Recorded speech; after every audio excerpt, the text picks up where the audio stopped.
ঠিক আছে, আজকে আমরা ট্রায়াল দিলাম। তো গতকাল থেকে আমি আর মানে আমাদের সস ওষুধটা একবার অল্প গোটা থাকবে, মাথা মারা গুলো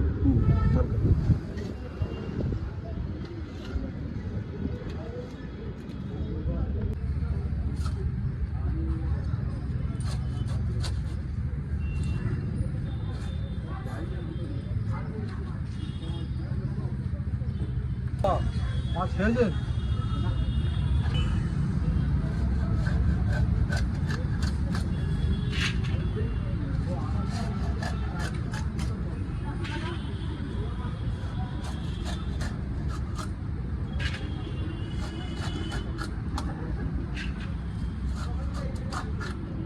good morning Ronu. Ronu good morning. তাকাও এদিকে, তাকিয়ে বলো গুড মর্নিং বলো। Good morning. হ্যাঁ, আজকে রনু স্কুল যায়নি। কেন? রনুর পেটটা একটু আপসেট, আর সেটা দিয়েই শুরু করলাম আজকে আমাদের ব্লগ। হাই, আমি ইপসিতা, সবাইকে আমাদের চ্যানেলে স্বাগত জানিয়ে শুরু করছে একটা নতুন ব্লগ। আজকে রনকে স্কুল পাঠায়নি, তার কারণ হচ্ছে ওর পেটটা আপসেট। গতকাল থেকে পেটটা আপসেট।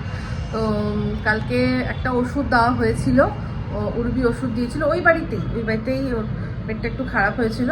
তো যাই হোক, একটা ওষুধ দিয়েছিল, সেই ওষুধটার কাজ হয়েছে, কিন্তু তাও একটু খারাপ। তো স্কুলে গিয়ে যদি বাই এনি চান্স যদি পায় টায় করে টরে সেসব মানে ওই সব নানান রকম চিন্তা করে আজকে স্কুলে পাঠালাম না। তো আজকে রান্না এখন কি করছি দেখে, ব্রেকফাস্টে করেছি হচ্ছে গিয়ে ব্রেড। আমরা ব্রেড খেয়েছি আজকে ব্রেকফাস্টে। তো এখন বসিয়ে দিয়েছি রান্না করার জন্য কড়াই। রান্না কি হবে সেটা আগে দেখাই। এই যে মাছ আনা হয়েছে, একদম জ্যান্ত মাছ, গোটা একটা মাছ নিয়ে এসছে এরকম সাইজ করে। সেটা হবে ঝোল। তার জন্য কড়াইতে তেল দিচ্ছি, মাছটা ভাজবো। আর একটা কাজ করে রেখেছি, সেটা হচ্ছে উচ্ছে কেটে আমি নুন হলুদ মাখিয়ে রেখেছি, কড়া করে এটা ভাজবো। এই হচ্ছে এখনকার মেনু, মাছের ঝোল আর উচ্ছে ভাজা।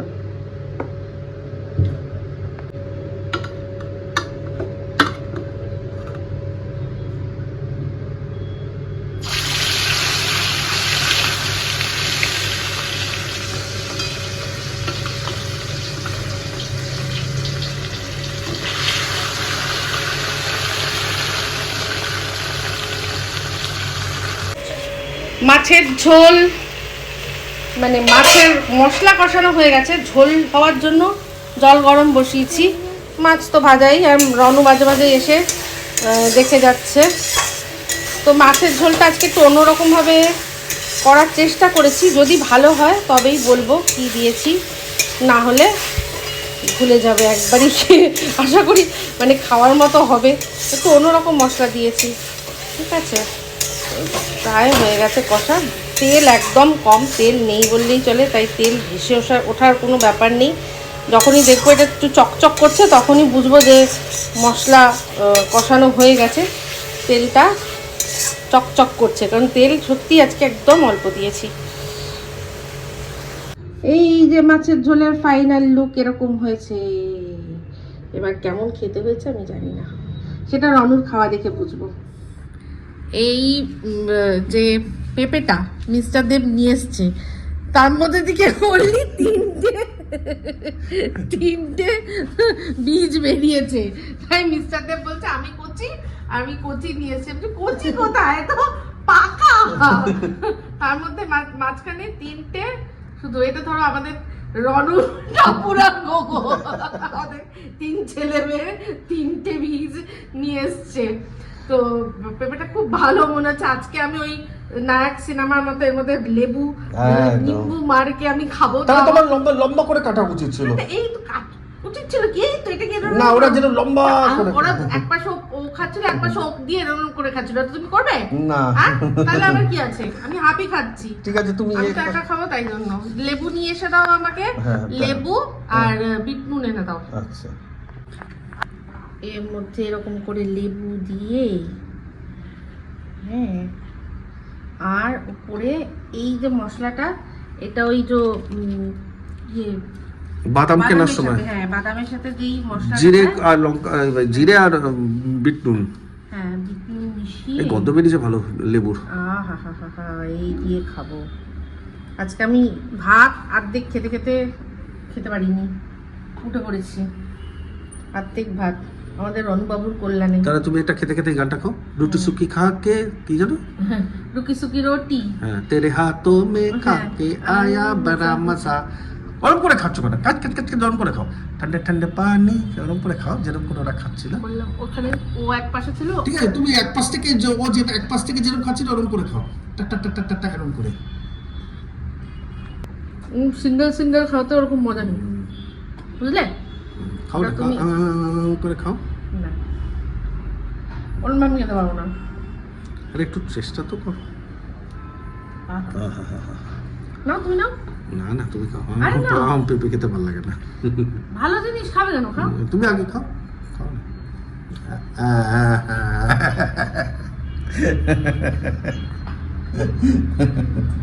আস্তে আস্তে বিষম খাবে, থাক দরকার নেই, ঠিক আছে।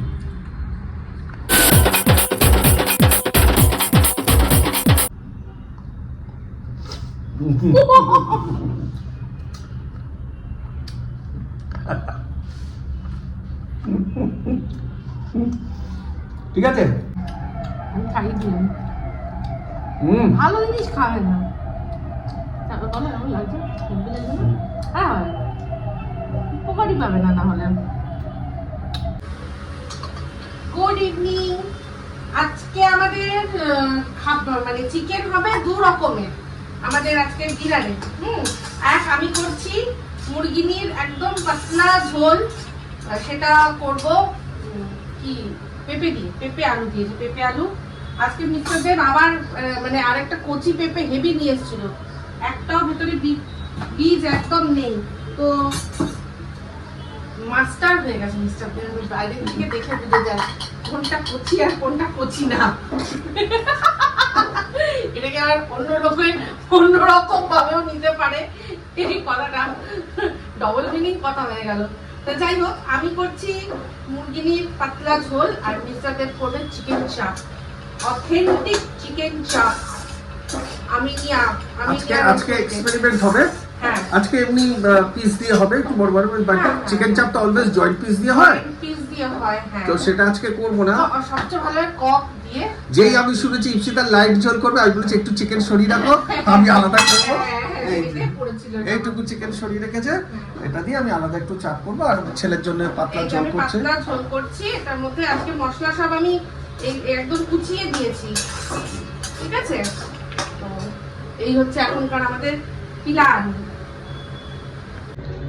এই যে, চাপের সব রেডি আমাদের, নো চাপ, শুধু এবার আস্তে আস্তে করে এটার মধ্যে জাস্ট বসিয়ে দিতে হবে, কোনো চাপ নিতে হবে না, ঠিক আছে? চাপ তৈরি করতে কোনো চাপ নেই। টাপু সে কিভাবে কেসার বাচ্ছিল? হ্যাঁ, ওটা ওই একটুখানি একটু মানে ইয়ে করে দিয়েছিল হাতে, একটু কি বলে ঘষে দিয়েছিল, ঠিক আছে? এটাতে অনেক সময় এই চাপে কালার দেয়, তো আমরা কালারের বদলে এই যে কেসারটা সেটা দিচ্ছি। এটা কিন্তু অরিজিনাল রেসিপির মধ্যে কেসার আছে কি? আছে, আচ্ছা, কেসারও আছে, কালারও আছে, কেসারও আছে, কালারও আছে। এই যে হাতে নাও, দাঁড়াও, এই যে চাপের পুরো মেখে রেডি করে নিয়েছি। এর মধ্যে একটাই জিনিস নেই, সেটা হচ্ছে গিয়ে আর্টিফিশিয়াল কালার, ঠিক আছে? সেই জন্য হয়তো দোকানের মতো দেখতে লাগছে না, কিন্তু খেতে দোকানের থেকেও ভালো হবে, এটা গ্যারেন্টি মিস্টার দেবের রেসিপি। হেভি হবে। এবার এটা কিচ্ছু করার নেই, এটা না খানিকক্ষণ এবার একটুখানি ম্যারিনেট করে রেখে দিয়ে জাস্ট চাপিয়ে দেওয়া, আর মাঝে মাঝে লক্ষ্য করে একটু এরকম করে নাড়িয়ে দেওয়া, আর কিচ্ছু না। আর বাবা আমার মাংসটাও একটু দেখাও, মানে আমি যেটা করেছি আমার মাংস বলছি, এই যে একদম লাইট, কিন্তু কালারটা এরকম এসছে। কালারটা এরকম ও ছেলের জন্য লাগছে, রান্না কিন্তু করেছে, একদম লাইট করেছে কারণ পেঁপে। ওই যে আমি তেলের মধ্যে একটুখানি ভেজে দিই তো শুকনো লঙ্কাটা, কাশ্মীরি লঙ্কাটা, তাই জন্য কালারটা এরকম বেশি ভালো আসে, কিন্তু একদম অল্পই শুকনো লঙ্কা দিয়েছি, কাঁচা লঙ্কার রান্না এটা। একদম লাইট ঝোল, আমি নিজে Light রেখেছি, একদম ঝোল। তেল কম দিয়ে করেছি। তেল কম দিয়ে করা। যাই হোক, এবার এটাকে চাপা দিয়ে রেখে দেবো, রেখে তারপর জাস্ট চড়িয়ে দেবো। এই দেখুন, আপনারা কি জানেন এই জায়ফল জয়িত্রীর ব্যাপারটা? আজকে আমি দেখলাম, পেলাম। এই যে আছে, বাইরেটা হচ্ছে জয়িত্রী আর ভেতরে কিন্তু জায়ফলটা আছে, কিন্তু ভীষণ শক্ত, আমি খুলতে পারছি না। এই খুলেছি। এটা মানে অপরিপক্ক, অতটাও পাকানো। এই যে এই যে জায়ফল আর জয়িত্রী একসাথেই থাকে কিন্তু দুজনে। জায়ফল জয়িত্রী আমি প্রথম এরকম মানে পেলাম। এটা হচ্ছে জায়ফলটা, এটা বাইরেটা জয়িত্রীটা। আমি ভাবলাম আপনাদের সাথে শেয়ার করি। সুন্দর না? গন্ধটা কি বেরিয়েছে গো? আমার হাতে একটুখানি ঘষা খেয়েছে, তাতেই দেখো কি সুন্দর গন্ধ বেরিয়েছে। এই এখন সবে আস্তে আস্তে হবে। Ladies and gentlemen, you are not ready for this.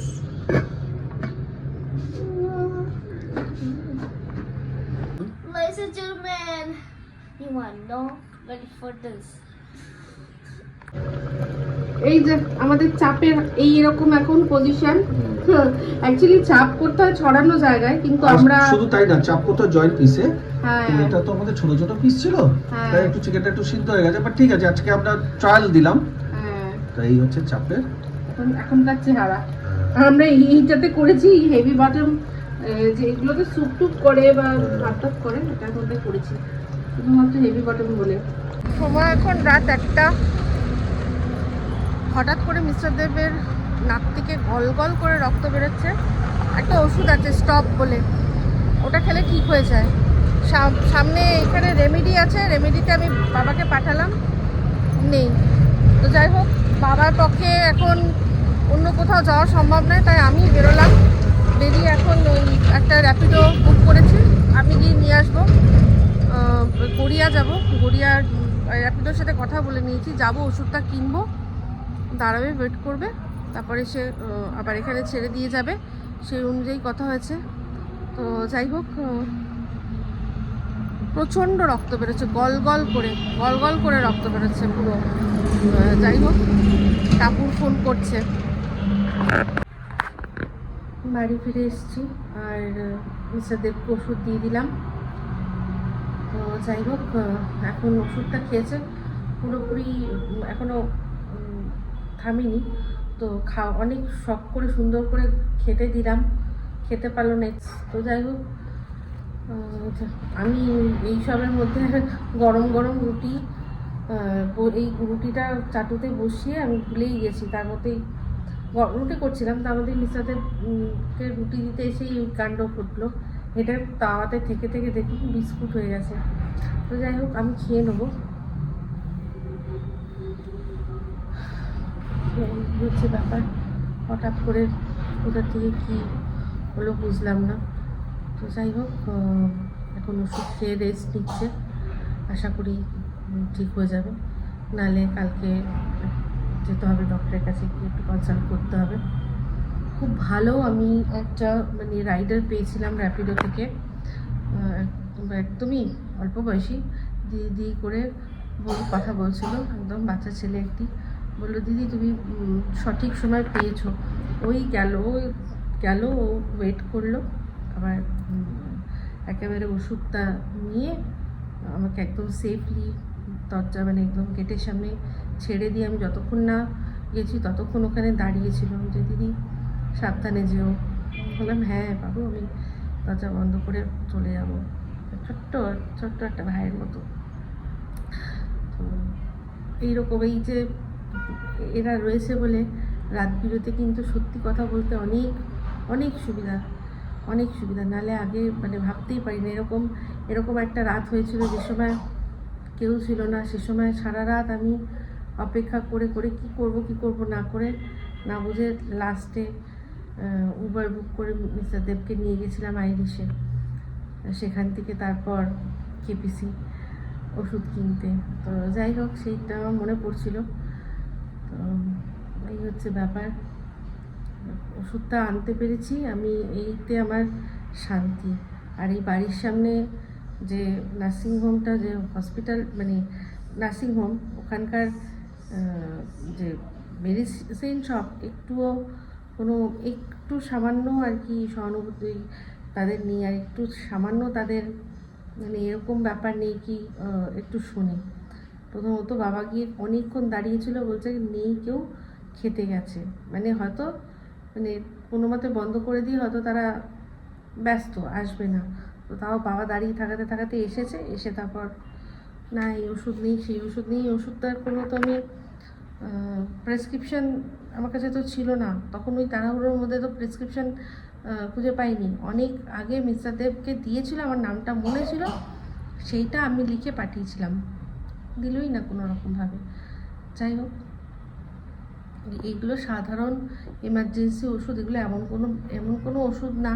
আর সবচেয়ে বড় কথা, আমি পাতা পাতা চাইনি, একটা কি দুটো ওষুধ হলেই যথেষ্ট। সেগুলো তো মানুষ দিতেই পারে। তো যাই হোক, আর কিছু বলার নেই। এখানে দোষারোপ করতে পারবো না, শুধুমাত্র আমি নিজের অভিজ্ঞতাটাই শেয়ার করতে পারি আর কি। তো চলো খাই, পরে আবার কালকে সকালে দেখা হচ্ছে। আজকের মতো গুড নাইট। আশা করি রাতটা ঠিকঠাকভাবে কাটবে। রনও কাশছে, খুব কাশছে, ওর পেটটা আপসেট ছিল, ওকে ওষুধ খাওয়ানো হয়েছে, তারপর থেকে ঠিক আছে, কিন্তু ছেলেটা একদম খাচ্ছে না। যে ছেলে ভাত মানে নষ্ট করতো না, একটা ভাত পড়ে গেলেও মানে সাইডে পড়ে গেলে সেটা তুলে খেত, সেই ছেলে এখন ভাত খাচ্ছে না। আজকেও ভাত মেখে আমি মানে ও যতটা ভাত নিয়েছে তার মধ্যে একটুখানি খেয়ে পুরো ভাতটা মাখা পড়ে রয়েছে। মিস্টার দেব বলেছিল রেখে দাও, আমি খেয়ে নেবো। তো যাই হোক, এখন আর সেটা কাউকেই খেতে হবে না। কিন্তু ছেলেটারও মানে শরীরটা খুব একটা ভালো নেই, জানি না কী ব্যাপার, বলতে পারি না। যাই হোক, এই হচ্ছে বক্তব্য।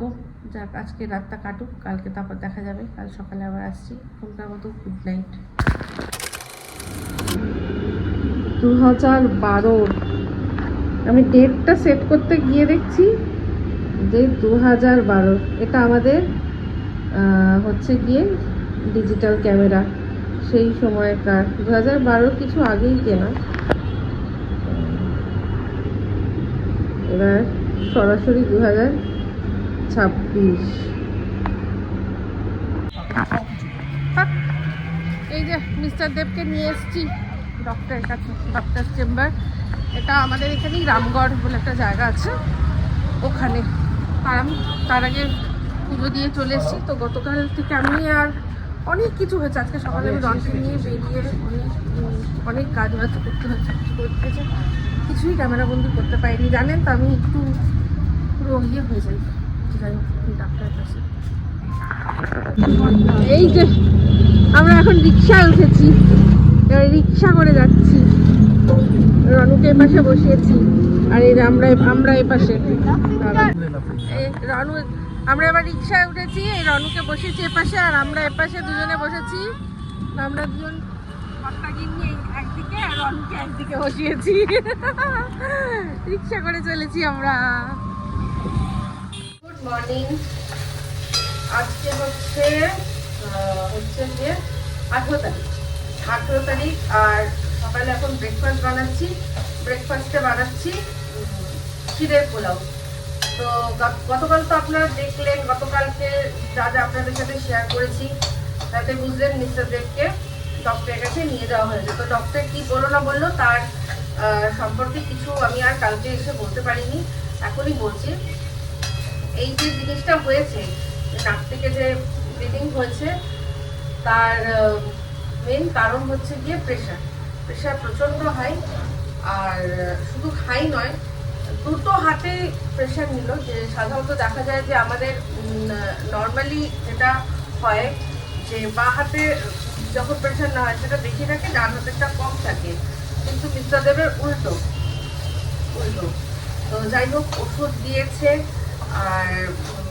আর মানে সম্পূর্ণ এখন বলেছে যে রেস্ট নিতে।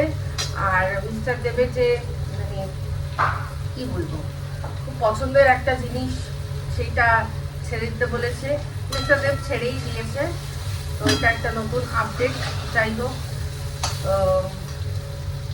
সেদিন রাত্রে নাক থেকে তো আমি জাস্ট খেতে দিয়েছি, ঠিক আছে, ওই চিকেন চাপটা করে ওটা দিয়ে রুটিটা দিয়েছে। আমি ভাবলাম আমি গরম গরম রুটি করে দিচ্ছি, তারপর আমি আমারটা একেবারে নিয়ে বসবো। তো সাধারণত মিস্টার দেব বলেন না একসাথে আসো একসাথে আসো। আমি সেদিন জোর করেছি যে না, আমি গরম গরম একদম রুটি ভাজবো আর তোমাকে দেবো, আমারটা আমি তখন সাইড বাই সাইড করছি, তুমি খেতে থাকো, আমি জয়েন করবো। কারণ ও আস্তে আস্তে টিভি দেখতে দেখতে খাবে, আমি ঠিক তাড়াতাড়ি আমার হয়ে যাবে। ও মা, একটা রুটি একটু ছিঁড়েছে, একটুখানি মুখে দিয়েছে, তারপরেই আমি যখন সেকেন্ড রুটিটা দিতে এসেছি তার মধ্যেই দেখছি এই অবস্থা। খেতেও পারিনি, জাস্ট ওই মুখেই দিয়েছি, টেস্ট করেছে। তো মানে আর আমি বলছি যে ভগবানের যে কত বড় আশীর্বাদ আমাদের ওপর রয়েছে, ওনার ওপর আমাদের ওপর রয়েছে, সেটা আমি ভাবি যে উনি নাক মানে অ্যাকচুয়ালি এরকম নাকে হলে নিচু হয়ে থাকতে হয়, এরকম ভাবে করতেই নেই, তাহলে নাক রক্ত বাই চান্স মাথায়ও উঠে যেতে পারে, এরকমও হতে পারে। উনি তো এরকম ভাবে ছিল, আর আমি তো সঠিক নিয়মটা জানি না, পরে জানলাম। তো তার মানে ভগবানের অশেষ কৃপা, প্রথম তো নাক থেকে রক্তটা বেরিয়ে গেছে। তো এই প্রেশারে যদি নাক থেকে মানে কোথাও থেকে, যেমন শুনেছেন অনেক সময় বলে যে এরকম শরীর খারাপ হলে কোথাও থেকে কেটে রক্ত বার করে দেবেন, রক্তটা বার হওয়া খুব ভালো। তো রক্তটা যে বেরিয়ে গেছে, এটা হচ্ছে ঠাকুরের অশেষ কৃপার জন্য হয়েছে। অশেষ কৃপা, মানে আমাদের পুণ্যের কোনো ফল, সেই জন্য। না হলে বিশাল কিছু হয়ে যাওয়ার চান্সেস থাকে। বিশাল কিছু যখন হয় এই ধরনের কেসে এইভাবেই হয়। তো যাই হোক, রক্তটা বেরিয়ে গেছিল বলে বাঁচোয়া। তো ওই যে এরম ভাবে ছিল, তখন রক্তগুলো যে নাক থেকে যে রক্তগুলো বেরোনোর কথা, এরম আছে বলে বেরোতে পারছে না, তখন কি হচ্ছে সেটা নাকের পাশ থেকে এভাবে গলায় দিক দিয়ে পেটে চলে গেছে।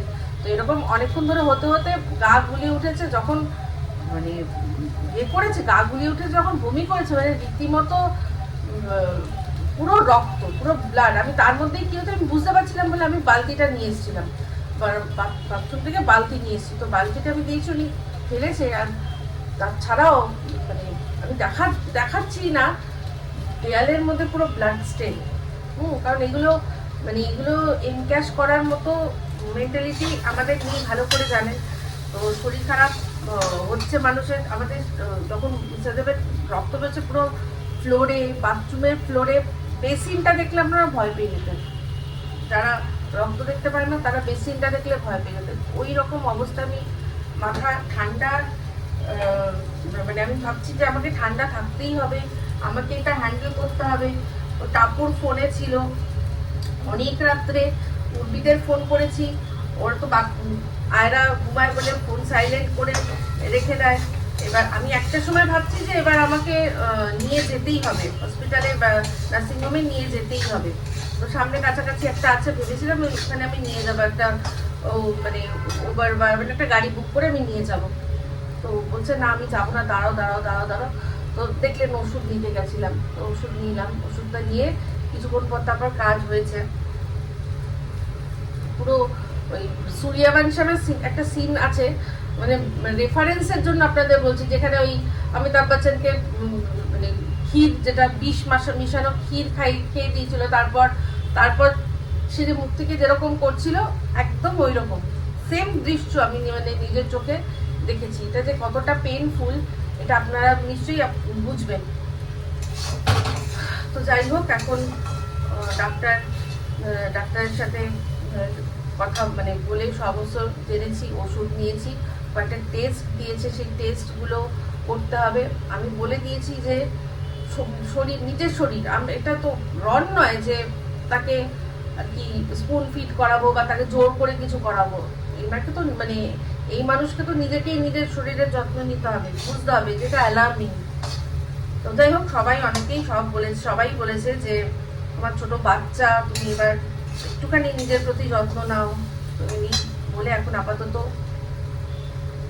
ঠিক আছে, ওষুধ দিয়েছে, টেস্টগুলো করাবো, এই হচ্ছে আপডেট। আর এক্সিবিশন কিছু বলতে পারছি না, তো চলুন পরে আসছি। এই যে চিড়ের পোলাও একদম রেডি, সার্ভ করে দেবো সবাইকে। কি কেমন? হ্যাঁ ভালো ভালো। কেমন এরকম মাঝে মাঝে ভেলকি দেখাবে নাকি তুমি আমায়? কাল রাত্রির ওষুধ খেয়েছি, আজকেও 8টার সময় একটা ওষুধ খেয়েছি, 11টা একটা ওষুধ আছে। প্রেশারটা অ্যাকচুয়ালি প্রচন্ড বেড়ে গেছিল, দোষ আমারই। আমি প্রেশার ওষুধটা অনেকদিন খাইনি, ভেবেছিলাম যদি আস্তে আস্তে কন্ট্রোলে নিয়ে আসতে পারি, কিন্তু সেটা হয় না।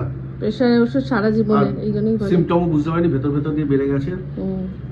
সেই জন্য এতটাই বেড়ে গেছে যে সেই জন্য ব্লাডটা বেরিয়েছে, এটা সাইনটা ভালো। কিন্তু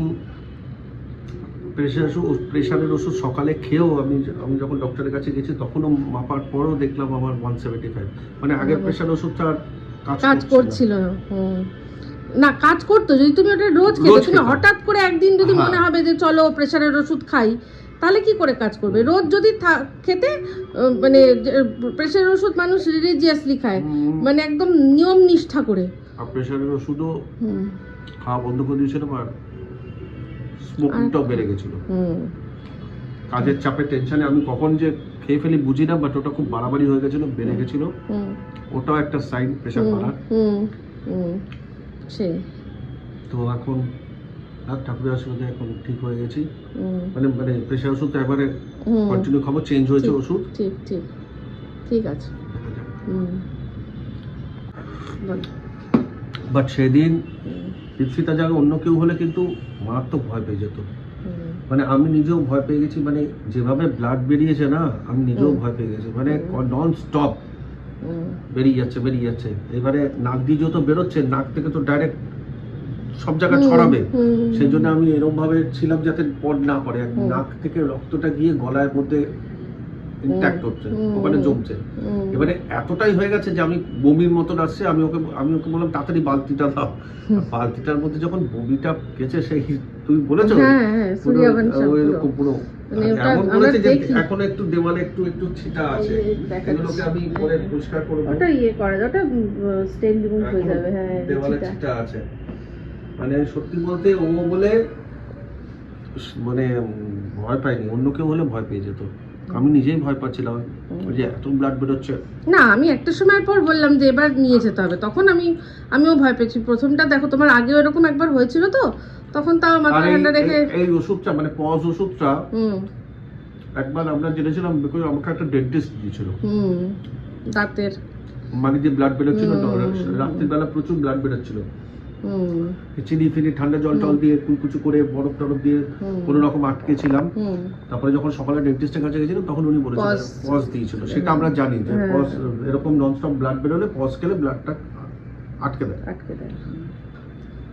তো সেটাই করে ডক্টর আমাকে বললো হ্যাঁ ভালো করেছেন ওই ওষুধটা। আর খুব ভালো ডাক্তার পেয়েছি। আমি নিজেই সার্চ করেছি, কারণ এখানে কাছাকাছির মধ্যে খুব ভালো ডাক্তার, খুব ভালো ডক্টরটা, ইয়ং ডক্টর, খুব ভালো। আমাকে বেশি ইয়ে দেয়নি, কয়েকটা ব্লাড টেস্ট দিয়েছে আর বললো যে যখন করছেন একটা ইসিজি আর একটা নাকের এক্সরে করে নিন। একটা এক্সরে করে নিন, কারণ হয়তো অন্য কারণেও নাক থেকে পলিপ থাকতে পারে। আর একটা ইসিজি করে নিন। তা আমি বললাম ঠিক আছে, ব্লাড টেস্টটা কালকে, আজকে আমি হবে না, আজকে আমার একটু কাজ আছে, ইম্পর্টেন্ট কাজ, ওগুলো করতেই হবে।